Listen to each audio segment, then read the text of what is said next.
Hi, my name is Luigi and I'm the maestro on the art of napkin folding.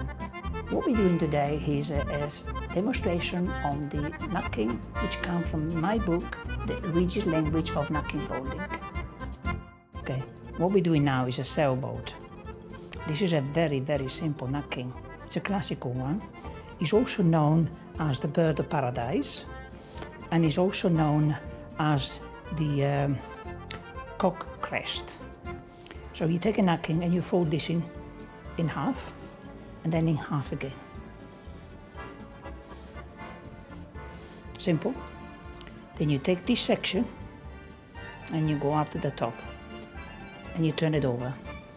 Make certain that you got the 5 points here ahead of you on top of it, because they're going to make the sail. Then you take the right section and you bring it up to here.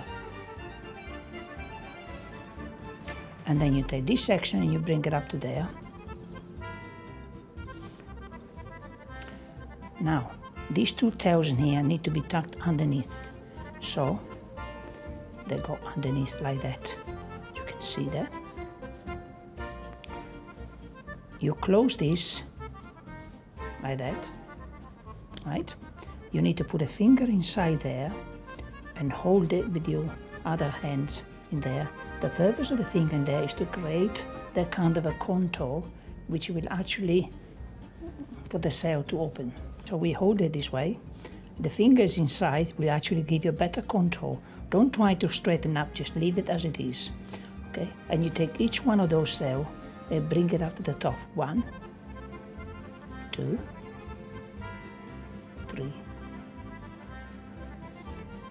and 4. And there you have it.